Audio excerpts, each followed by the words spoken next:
Sean bienvenidos a la sesión correspondiente al día de hoy, 9 de octubre de 2021. Vamos entonces a empezar pues con una pequeña reflexión.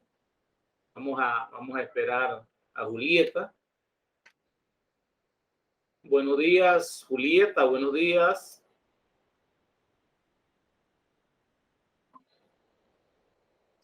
Julieta Caballero, buenos días. Buenos días, profesor. Bendiciones. Buenos días a todos. Buenos días, buenos días. Bueno, entonces, como les estaba mencionando, damos inicio a la actividad correspondiente a hoy. Iniciamos con una pequeña reflexión que tengo aquí en pantalla, de tal forma pues que esperando sus comentarios posteriormente como inicio de la segunda sesión. ¿Okay? Comparto pantalla en este momento y en espera de sus comentarios al final.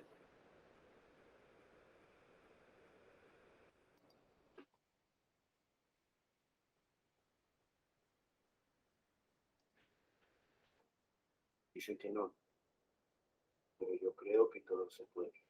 ¿Se escucha bien o se escucha muy bajo? ¿Me confirman? Un poco bajo, profesor. Sí. Pero yo creo que todo. Ok.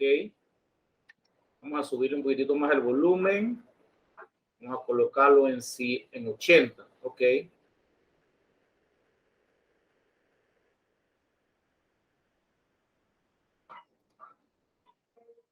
Dicen que no, pero yo creo que todo se puede. Soñar es gratis. Inténtalo y verás qué sucede. No es más que un sueño. Por eso dudo que ahí quede. Ya que me enredé en las redes y ahora estoy aquí gracias a ustedes.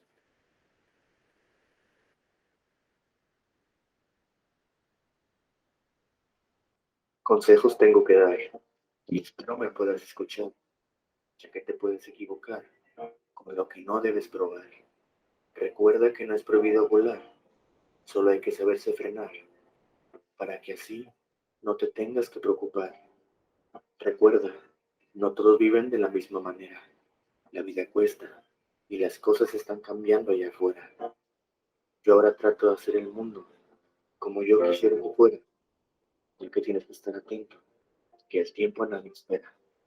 A lo largo he aprendido que en esta vida hay maestros, aprendices, cazadores y presas. Dime, ¿tú puedes? Hoy estás aquí, pero mañana te vas y tal vez no regresas. O sueña que tu camino siempre estará lleno de sorpresas, que vida solo hay una y no se desperdicia con tristezas. Este es el momento. Tú di qué hay que hacer. Aquí es donde se puede hacer lo que no hiciste ayer. Tú no te preocupes, que aquí todo puede suceder. Jamás haz el intento. Ya que vivimos en la tierra, echarle ganas para sobrevivir. Los sueños tardan. Tú esfuérzate, que no te debes rendir. Debes dejar tu huella, ya que todos nos vamos a ir. Y espero que yo para ti sea un buen ejemplo a seguir. Yo soy de esas personas que hacen las cosas a propósito, ya que impulsar a mucha gente es mi único propósito. Aprovecha el momento, ya que el tiempo nunca se para. Pero piensa bien lo que harás, ya que una mala acción sale contra. Vivir feliz es algo con lo que nada se compara. El dinero que, lo que vale es la sonrisa en tu cara. Mis videos y ustedes siempre me pondrán contento, ya que gracias a esto es aquí donde me encuentro. Ah, y solo te pido una cosa. Échale ganas a la vida.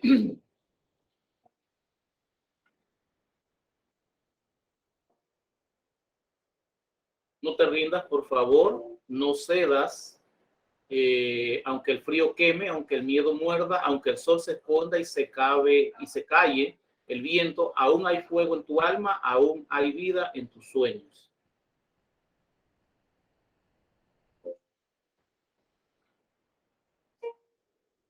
Si te gustó este video, compártelo con... Ok. Ahora sí, entonces, comentarios. Buenos días, profesor. Buenos días, Julieta, adelante. De la reflexión, pues, nos enseña que hay que perseverar en los sueños que uno tiene en mente. Esa es la meta que uno debe llevar por delante.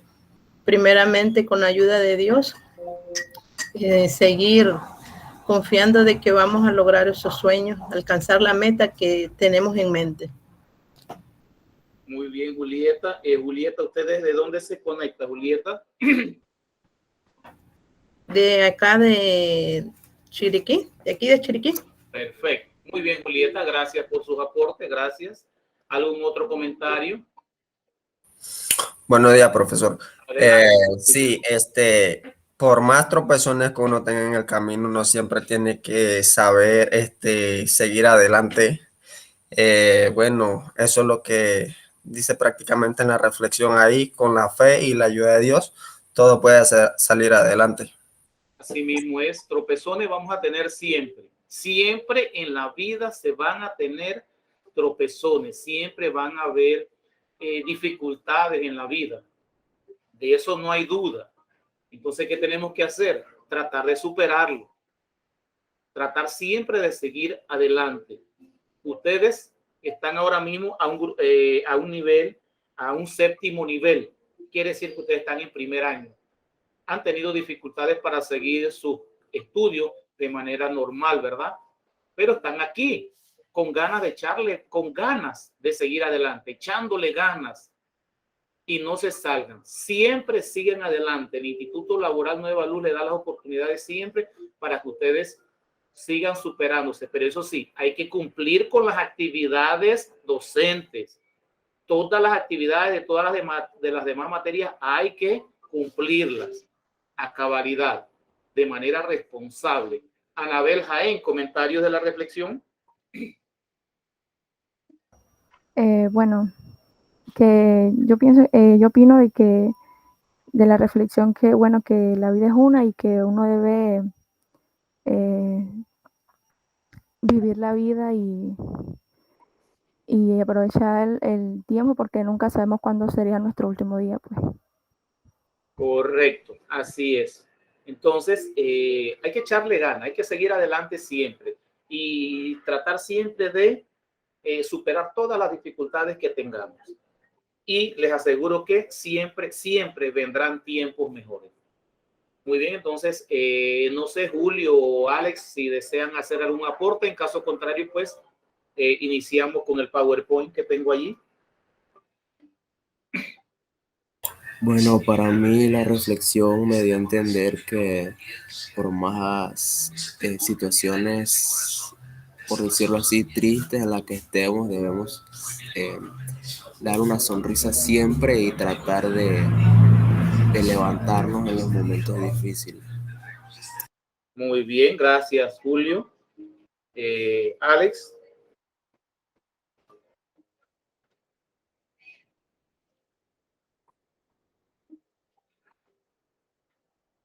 Muy bien. Estoy en este momento pasando lista. Julieta Caballero. Baúl Jonathan Baúl. 2, 4, 5. Bien, entonces tengo mi sala llena. Tengo los 5 estudiantes en mi lista, los tengo presentes, los tengo aquí, ¿verdad? Así es que sean bienvenidos. Acuérdense pues que si ustedes escogieron la clase de manera virtual, pues es porque van a estar conectados todos los sábados en un horario de 8 a 9 de la mañana. No sé si hay alguna pregunta, alguna duda. Dígame, Julieta, le escucho. El sábado pasado me confundí de clase, por eso es que no me conecté a su clase. No, no hay problema, Julieta, no hay problema. Julieta, sí es importante que está revisando la plataforma porque yo asigné un taller la semana pasada. Sí, ya yo lo hice, ya lo mandé. Perfecto, estamos listos. Pues, cómo no. Entonces, sean bienvenidos. Avanzamos entonces, cómo no, avanzamos entonces. En este momento, pues comparto pantalla con ustedes y avanzamos con el tema correspondiente a la sesión, que en este caso pues estamos con lo que son las generaciones de computadoras. ¿Ok? Vamos a escuchar entonces casualmente pues a Julieta, a ver si nos colabora por favor allí con la primera diapositiva. Sí, como no, profe, con gusto. Adelante, entonces. Ahí está. Adelante, Julieta. Sí. Primera generación, 1946-1958. En esta época las computadoras funcionaban con válvulas, usaban tarjetas perforadas para entrar a los datos y a los programas. Utilizaban cilindros magnéticos para almacenar información e instrucciones internas y se utilizaban inclusivamente en el ámbito científico o militar. La programación implica la modificación directa de los cartuchos y eran sumamente grandes, utilizaban gran cantidad de electricidad, generaban gran cantidad de color y eran sumamente lentas. Muy bien, gracias, Julieta. Entonces vemos que la primera generación de las computadoras iniciaba del año 1946 al 58. Todas las computadoras funcionaban con válvulas, o sea, tarjetas perforadas para poder entrar a los datos y a los programas. Eran sumamente grandes, eran unos equipos mayormente grandes, prácticamente pues el cuarto de su casa, prácticamente de ese era el tamaño de una computadora. Utilizaban mucho calor y sobre todo solamente se utilizaban para una actividad que era la de desarrollar operaciones matemáticas, ¿verdad? Entonces solamente esa era la función de una computadora. En cambio, si usted observa ahora una computadora, pues prácticamente se utiliza en todo. Ustedes tienen su computadora en su casa desde el celular en mano, ya es una computadora. Desde un iPhone en mano, ya es una computadora. Desde una laptop, una computadora de escritorio, todos son equipos informáticos. Entonces ustedes pueden ir viendo cómo se ha ido dimensionando todo lo que es el mismo sistema informático, cómo ha ido evolucionando desde el año 46, miren, a la fecha. Y ahí se van, como quien dice, enmarcando los cambios en cada una de las generaciones de manera progresiva, de manera beneficiosa para nosotros, pues prácticamente los usuarios. ¿Cuáles eran las características que tenían la primera generación de las computadoras? ¿Ya? ¿Cuáles eran las características específicas que ellos tenían, que se podían mencionar ahí? Anabel, vamos a ver, Anabel. Primera generación, 1946-1958. Características. Usaban tubos al vacío para procesar información. Usaban tarjetas perforadas para entrar los datos y los programas. Usaban cilindros magnéticos para almacenar información e instrucciones internas. Eran sumamente grandes, utilizaban gran cantidad de electricidad, generaban gran cantidad de calor y eran sumamente lentas. Se comenzó a utilizar el sistema binario para representar los datos. Gracias. Entonces, usaban tubos al vacío para procesar la información, tubos al vacío. Ahorita van a ver las imágenes de los tubos al vacío. Usaban tarjetas perforadas para entrarle a los datos y a los programas, cilindros magnéticos para almacenar información, y eran sumamente grandes, que era lo que les mencionaba anteriormente. Utilizaban gran cantidad de electricidad. ¿Por qué? Porque eran grandes. Al generar gran cantidad de calor, absorbían gran cantidad de electricidad y eran lentas. ¿Por qué? Por los mismos elementos en sí que integraban, que componían, que estaban compuestas, que estaban creadas, esos sistemas informáticos sumamente grandes. Pero aquí viene algo interesante. se comenzó a utilizar el sistema binario para representar los datos, ¿verdad? El sistema binario, ¿qué significa el sistema binario? El sistema binario quiere decir que es un sistema en el que los mismos datos en sí se representan con ceros y unos, ¿ya? Con ceros y unos. O sea que usted, para poder representar para poder escribir una palabra, para poder representarlo, ¿de qué forma se hacía? De la manera de ceros, que era apagado, hasta 1, que es encendido. Vamos a escuchar en este momento, ¿sí? Vamos a escuchar o a ver, debo decir, en este momento, un pequeño vídeo que yo tengo aquí, donde se hace la representación binaria de datos. ¿Okay? Esto ¿se observa? ¿Sí? ¿Me confirman? ¿Sí?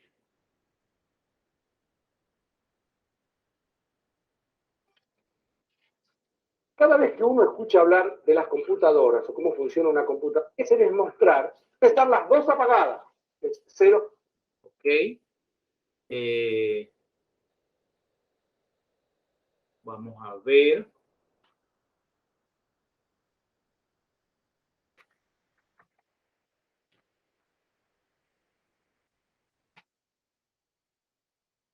¿Está observando mi pantalla? ¿Me confirman? Sí, profe, se está Bien, observando ahí. Gracias. Representación binaria. Ok, vamos a buscar aquí. Y este video es importante porque expande tu negocio, nos ayuda a... Tu página web es el núcleo de tu negocio. Por eso necesitas... Nos ayuda a entender estos términos. ¿Sabéis el chiste del código binario, no? Es buenísimo, Abendo. Hay 10 tipos de personas, los que saben binario y los que no. Bueno, veo que necesitáis más datos para entenderlo. ¿Verdad? Es verdad. Si he hablado, no funciona tan bien. Os voy a explicar qué es esto del código binario y de los números.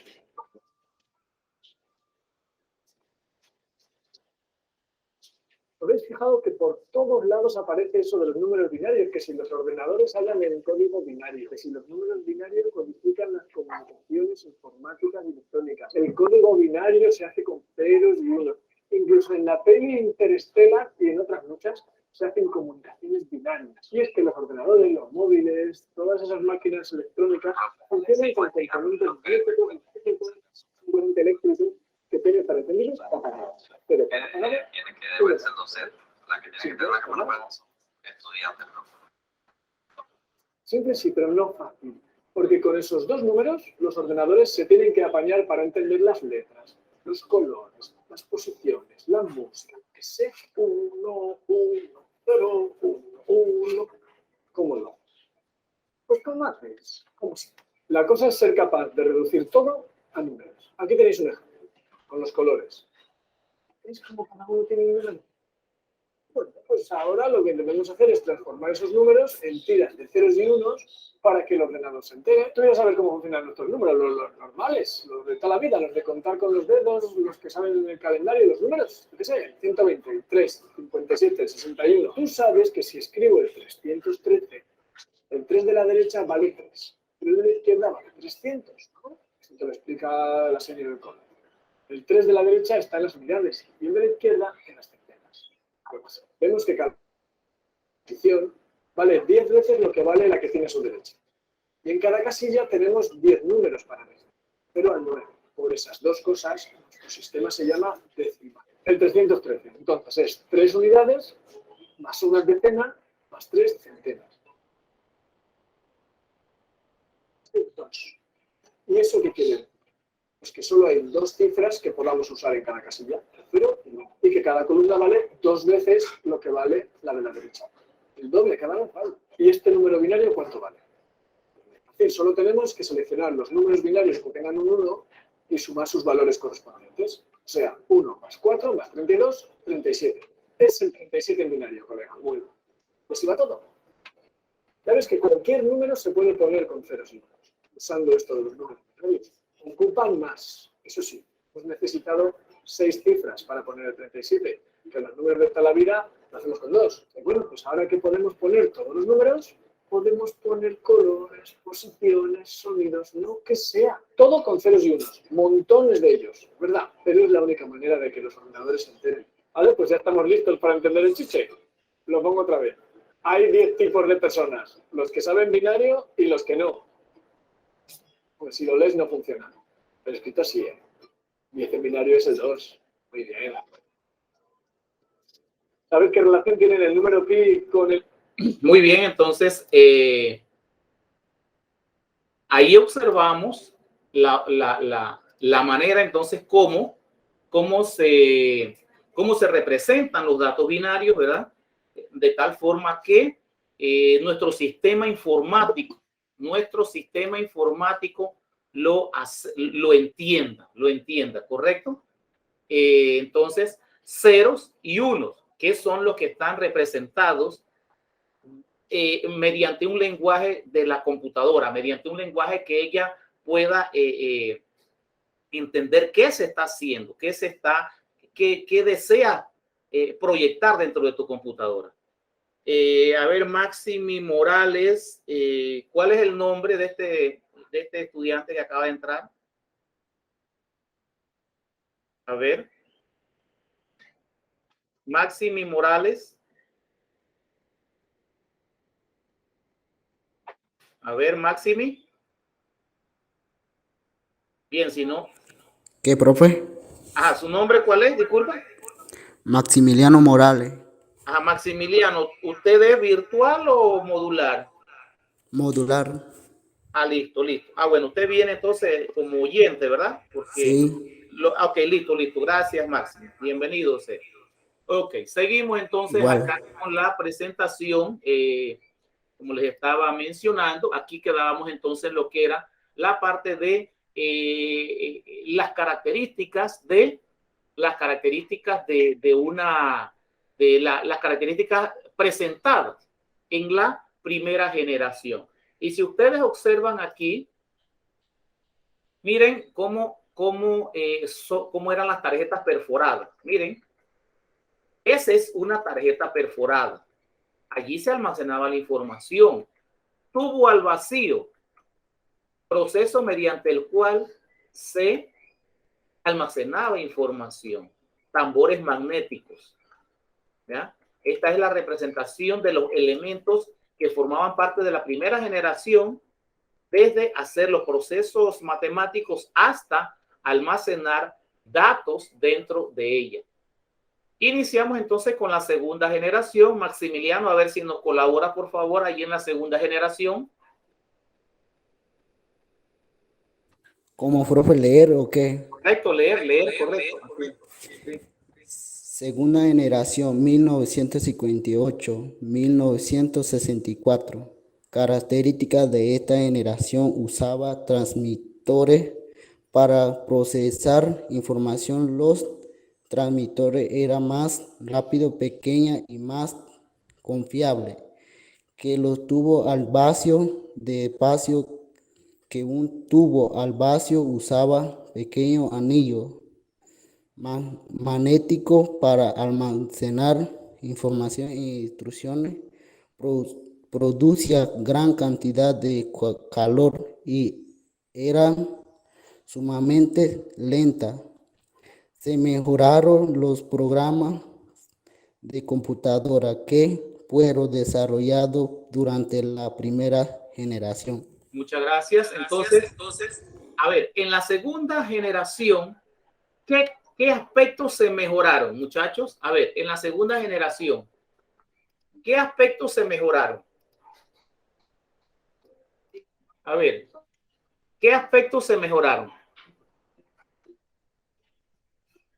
Aquí está, ¿ves? Se mejoraron los programas de computadora que fueron desarrollados durante la primera generación. Se mejoraron los programas en la parte del software. Hubo una gran mejora, un gran cambio. ¿Ok? Dentro de las característica de la tercera generación. ¿Ok? Vamos a escuchar a Jonathan. Baúles Jonathan en la tercera generación del 64 al 71. ¿Qué pasó allí? Comienza a utilizarse los circuitos integrados, lo cual permitió abaratar costos al tiempo que se aumentaba la capacidad de procesamiento y se reducía el tamaño de las máquinas. La tercera generación de computadoras emergió con el desarrollo de circuitos integrados, pastillas de silicio en las que se colocan miles de componentes electrónicos en una integración en miniatura, y el PDP-8 de la Digital Equipment Corporation fue el primer. Fue el primer mini ordenador. Gracias, Jonathan. Entonces dice que en esta generación, ¿verdad? En esta generación surgen las famosas pastillas de silicio. Las famosas pastillas de silicio surgen en esta generación y dice que el primer mini ordenador. ¿Cuál fue? ¿Cómo se llamó el primer mini ordenador? Se llamó el PD-8. PD-8. Entonces, esta generación surge del 64 al 71. ¿Cuáles fueron las características de esta generación? Se desarrollaron circuitos integrados para procesar información. Se desarrollaron los chips para almacenar y procesar la información. ¿Qué es un chip? Es una pieza de silicio que contiene los componentes electrónicos en miniatura llamados semiconductores. ¿Qué es lo que normalmente nosotros siempre, qué es lo que ustedes siempre cambian en su celular? Lo que comúnmente venden por allí, que siempre, que es muy de moda. ¿Qué es lo que ustedes van a comprar donde el chinito para ponerle a su celular? Los chips, profe. El chip, correcto. ¿Y qué es un chip? Pieza de silicio que contiene los componentes electrónicos en miniatura llamados semiconductores. Los circuitos integrados recuerdan los datos, ya que almacenan la información como cargas eléctricas. Y finalmente surge la multiprogramación, o sea, las computadoras pueden llevar a cabo ambas tareas de procesamiento o análisis matemáticos. O sea que en la tercera generación, que finalizó en el 70, ¿verdad? Hace 50 años, ya las computadoras en esa época podían hacer algunas cosas simultáneamente, procesar la información o hacer análisis matemático. Pero miren ahora ya hasta donde hemos llegado.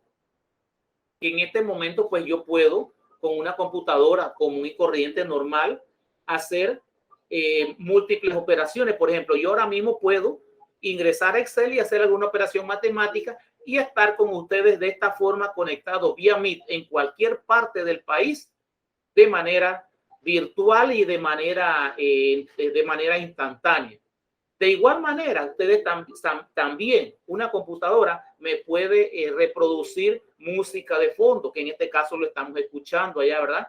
Una pequeña música de fondo ahí para complementar la clase. De igual manera, todo eso se puede hacer de manera simultánea.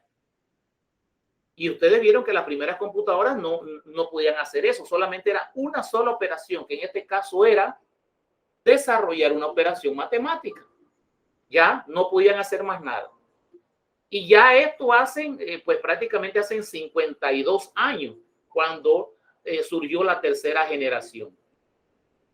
De ahí entonces vemos lo que es un circuito integrado. Aparece el circuito integrado.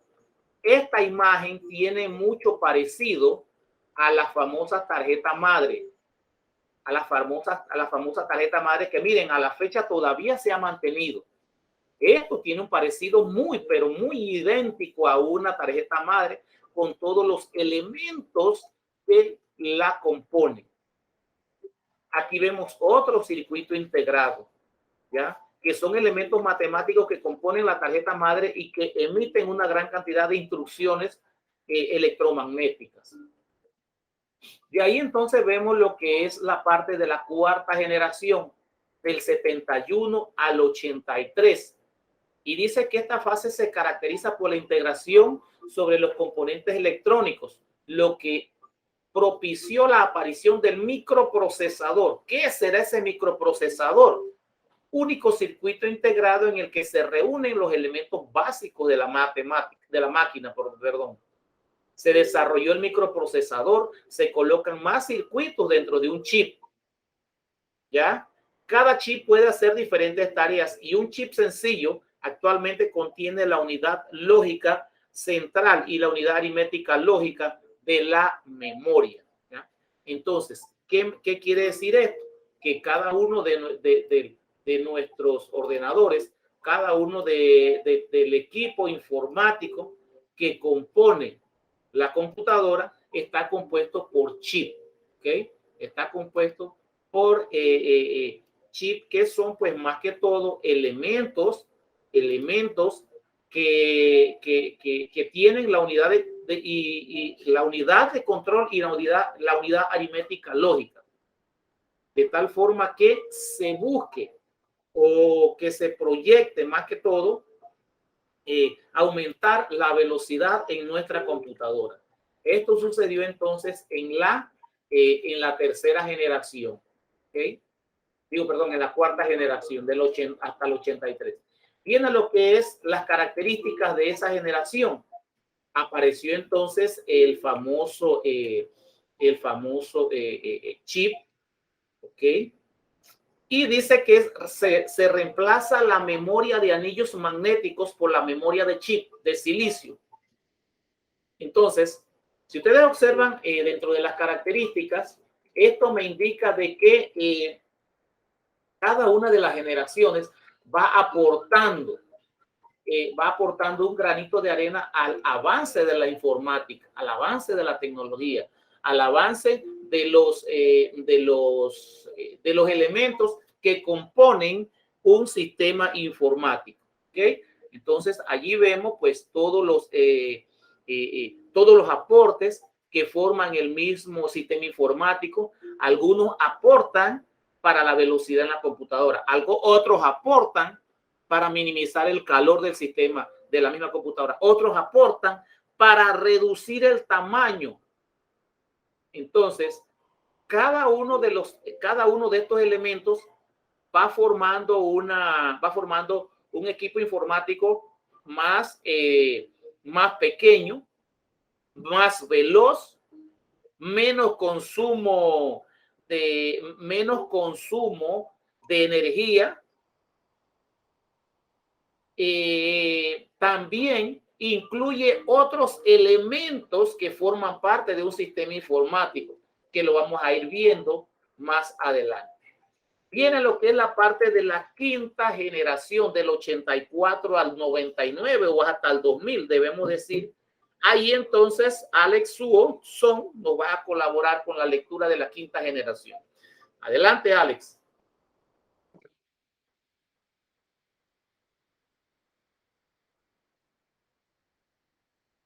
Alex.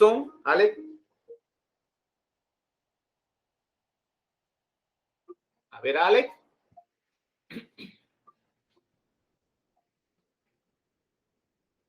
A ver, Alex.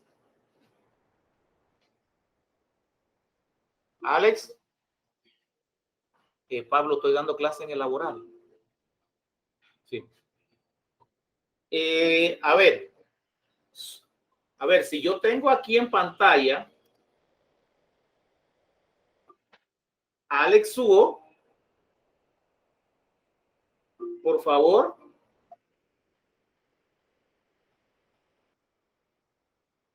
Alex, a la una.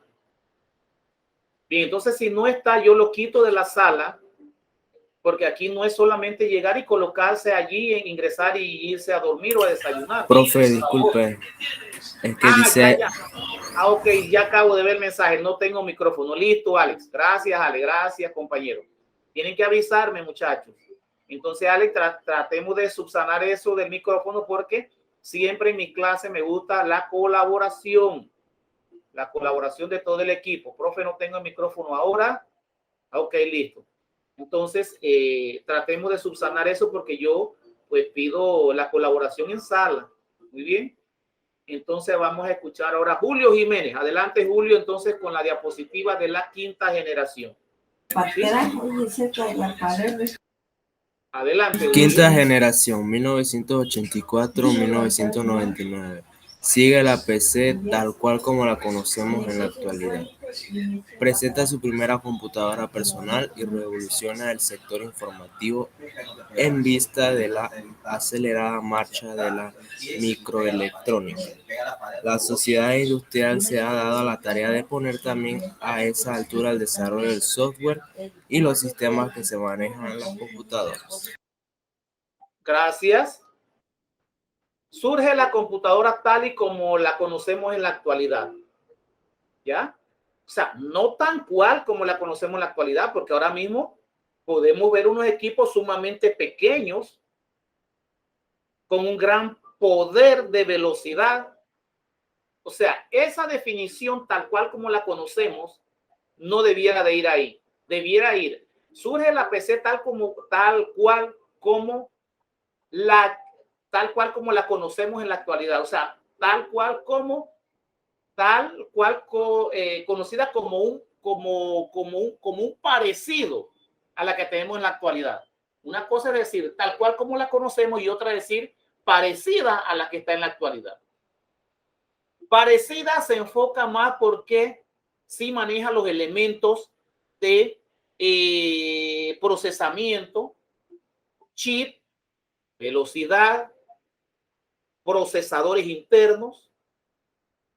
Pero ahora mismo, yo les aseguro que una computadora, esta generación fue hasta el 2000, ya estamos 21 años después. O sea, ya a la fecha se parecen, pero no son iguales. Y la primera que presenta su primera computadora personal es la IBM, que revoluciona el sector informativo. En vista de la acelerada marcha de la microelectrónica, la sociedad industrial se ha dado a la tarea de poner también a esta altura el desarrollo del software y los sistemas con que se manejan las computadoras. No solamente aquí se está enfocando a la parte del hardware, sino también del software. Tiene que ir de la mano, tuvo que ir de la mano para poder llevar a la par estos dos elementos importantes en el desarrollo de la informática. De nada servía trabajar en aumentar la capacidad del sistema informático, reducir el tamaño, aumentar la velocidad, pero si los programas se quedaban atrás, entonces no caminaba los dos elementos a la par. Tanto el equipo informático como el software tenían que ir de la mano. Se reemplaza la memoria de anillos magnéticos por la memoria de chip de silicio. Se desarrollan las microcomputadoras, o sea, computadoras personales o PC, y se desarrollan las supercomputadoras. O sea, miren, en esta parte se crean las computadoras personales o las computadoras o las PC, computer personal. Y también surgen las supercomputadoras, pero cuando hablamos de supercomputadoras no nos vamos a enfocar a computadoras de gran tamaño físico, sino computadoras pequeñas en tamaño, pero potentes en velocidad. ¿Ya? De igual manera, pues, a lo mejor este tipo de computadoras tendrá algún parecido a la mitad del tamaño de la primera generación de las computadoras, pero eso sí, con el doble o el triple de velocidad. ¿Okay? Esa sería entonces la quinta generación. ¿Cuáles fueron las características que desarrollaron este tipo de computadoras? Primero se desarrollaron las microcomputadoras, o sea, las computadoras personales o PC, que era lo que mencionaban anteriormente. ¿Ok? ¿Qué es lo que se mencionaba anteriormente? Se desarrollan las supercomputadoras, o sea, las computadoras con mayor potencia en velocidad, inteligencia artificial, y empieza a meterse un poco más lo que es otros aspectos relacionados a la informática. Surge la robótica. que es más que todo crear equipos informáticos manejados por computadora, sistemas expertos. Ya todo mundo, las empresas se interesan por el manejo informático, por lo que es un sistema de manejo computarizado, automatizado, un sistema automático de información. Llegan a integrarse los llamados redes de comunicaciones, que no es más que comunicarse a nivel mundial con cualquier tipo de persona, siempre y cuando que existan los elementos primordiales, que en este caso pues deben ser un sistema informático y una comunicación, ya sea tipo inalámbrica o cableado, ¿ok? Y ahí entonces, adelante, le escucho. Cada vez más van modificando las computadoras. Todo vez más. Exactamente. Si ustedes observan las primeras computadoras que fueron sumamente grandes, ahora, 20 años después, todo se va integrando, todo va quedando más pequeño, todo se va reduciendo y se van mejorando la velocidad sobre todo. Muy bien. Entonces vamos a observar aquí un pequeño video, un resumen de las 6 generaciones de las computadoras, ¿verdad? Para pasar a lo que es la parte de la explicación del taller asignado, el taller de la segunda sesión, ¿ok?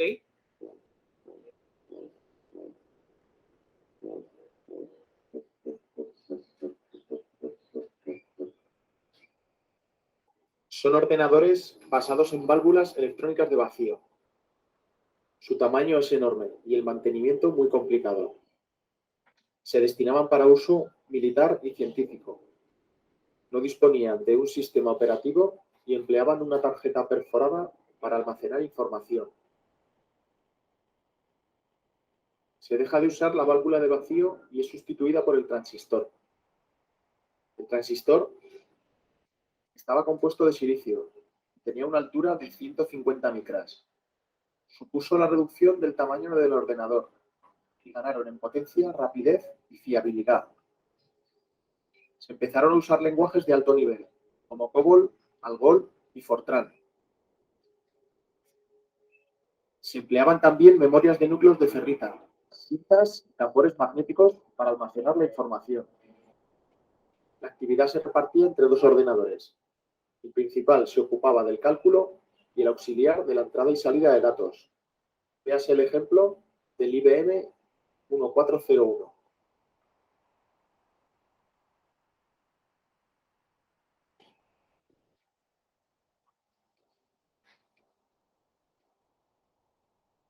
La tercera generación se basa en circuitos integrados, que revoluciona por completo la informática. El primero data de 1998. Sus componentes electrónicos están integrados en una sola pieza. En él se encapsulan componentes como resistencias, diodos, transistores y condensadores.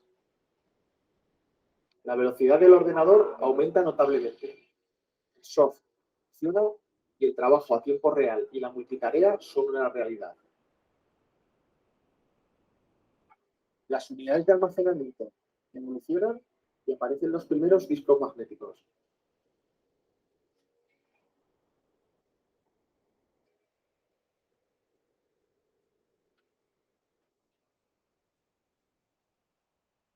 Presentan toda la CPU en un circuito integrado, conocidos como microprocesadores.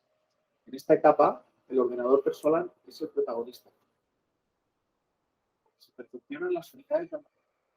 Se empieza a usar el disquete o disco flexible.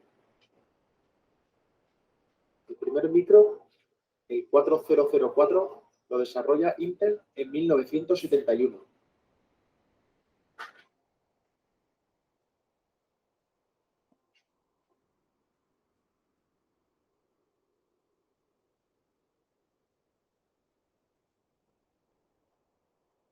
Se empieza a trabajar simultáneamente con varios microprocesadores. El trabajo va a ser más rápido, pero necesita una programación especial para repartir todas las tareas a cada uno de ellos. En 1982, Seymour Gray crea el primer superordenador con capacidad de proceso paralelo. Esto, unido al proyecto Quinta Generación lanzado por Japón, cuya finalidad era encontrar un lenguaje más cotidiano para las máquinas, marcan claramente el inicio de la quinta generación. El almacenamiento se realiza ya en decenas de gigabytes y el DVD se establece. Debido al trabajo aún por terminar de la inteligencia artificial en Japón, mucha gente no distingue entre la quinta y la sexta generación.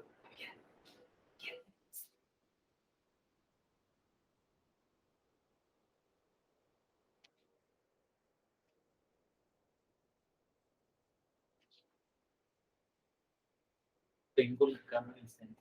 Aquí los ordenadores cuentan con arquitecturas vectorial y paralelo. Las redes mundiales crecen desorbitadamente y los medios por donde viajan también. La fibra óptica y los satélites cada vez cuentan con más ancho de banda. Mucha de su tecnología está desarrollada o en proceso, como por ejemplo la inteligencia artificial, sistemas difusos o los transistores ópticos.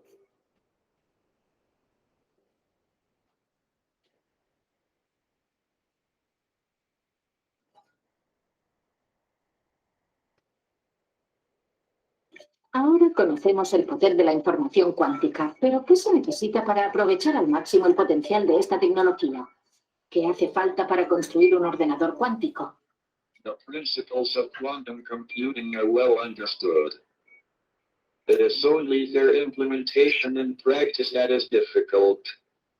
En principio, la construcción de un ordenador cuántico no supone ningún problema, eso está claro. Sabemos cómo juntar las cadenas de las operaciones cuánticas sobre el papel y la forma en que acabarán proporcionándonos un ordenador cuántico. El problema está en trasladarlo al hardware real. No sabemos qué aspecto tendrá un ordenador cuántico, porque aún no tenemos ninguno. Tenemos un modelo teórico y estamos buscando y haciendo pruebas con los dispositivos físicos que pueden poner en práctica nuestro modelo teórico. Un ordenador cuántico requiere el mantenimiento de superposiciones cuánticas para que funcione correctamente. Al igual que en el experimento de la doble rendija, donde la superposición y el patrón de interferencia resultante en la pantalla se perdían si el electrón se observaba o se medía de alguna manera, el ordenador cuántico deriva su potencia especial del mantenimiento a gran escala de todas las superposiciones de los qubits. Esto significa mantener el ordenador cuántico muy bien aislado de su entorno y protegido de interacciones no deseadas del cálculo, y eso es algo muy difícil de hacer. La principal dificultad de construir un ordenador cuántico es mantener su estado cuántico, y eso significa mantenerlo completamente aislado. Los sistemas cuánticos tienen una característica enojosa, y es que cuando difunden la información sobre ellos mismos, dejan de ser cuánticos. Muy bien, entonces podemos observar allí que todo ha ido evolucionando, o sea, nos muestran desde el antes hasta el después, desde el antes hasta el después. A ver, entonces, ¿preguntas? ¿Alguna pregunta? ¿Alguna duda? ¿Algún aporte? Adelante. Yo estaba viendo el video ese que usted puso y me pongo a ver cómo esas personas, a medida que iba pasando el tiempo, ellos iban actualizándose para que ahora en este tiempo que nosotros estamos, ¿verdad? Tener una tecnología más avanzada. Y yo me puse a pensar, profe, que si no hubiera pasado eso, no hubiéramos podido estar dando clases virtuales. ¿Y cómo serían estos tiempos, profe? Correcto, así mismo quedaríamos como quien dice en la nada. En la nada, es correcto. O sea,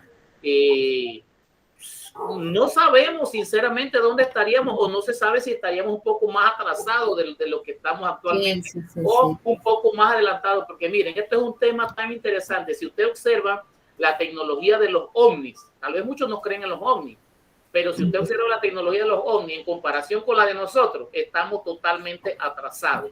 Entonces se muestran tres escenarios. Generación de la computadora, avance tecnológico según nosotros, que es lo máximo, y tecnología de los extraterrestres. O sea, son tres escenarios en los que nosotros encontramos en el medio, nosotros supuestamente con lo máximo en tecnología, pero qué sucede con la otra parte. Muy bien, muchachos, entonces, para finalizar nuestra sesión, voy a activar en este momento la actividad número 2, que está en pantalla. Allí, pues, si ustedes ingresaron a su plataforma, deben de tenerla activada y es el momento de algún tipo de pregunta, alguna duda. Lo tengo habilitado en pantalla y dice que es actividad número 2, se habilita hoy, 9 de octubre, hasta el día 13 de octubre y es confeccionar un cuadro comparativo de las generaciones de las computadoras. ¿Ok? Ese sería entonces una parte y la otra sería después de leer el tema número 2, que hay que arreglar, o debe decir tema número 1, vas a investigar y realizar un resumen de las biografías y aportes que realizaron los siguientes personajes en la historia del desarrollo del computador e ilustrar cada uno de ellos. Ahí tenemos Charlie Babbage, John Napier, Blaise Pascal, Leibniz, Joseph Jaguar y Hermann Hollerith. ¿Okay? Esos son las personas que hicieron pues aportes a lo que es los avances tecnológicos de la computadora, de la informática, de todo lo que tiene que ver con lo que es la parte de tecnología. Así es que eso ya está habilitado en la plataforma para que ustedes empiecen a trabajar en ellos. ¿Ok? ¿Listo? Tener presentación. ¿Alguna pregunta, muchachos? ¿Alguna duda? ¿Algo que quieran comentar? Es el momento. Profe, cualquier cosa, uno le puede chatear. ¿Usted atiende a uno de lunes a viernes? Correcto. Ahí en la plataforma lo explicamos, sí, en la clase pasada, que ahí están las indicaciones del horario para las consultas de manera virtual. De lunes a viernes, si mal no recuerdo, de 8 a 5. Así es. Ajá, gracias, profe. Muy bien, listo. Entonces, si no hay ninguna pregunta, si no hay ninguna duda, gracias por su atención. En este momento detenemos la grabación.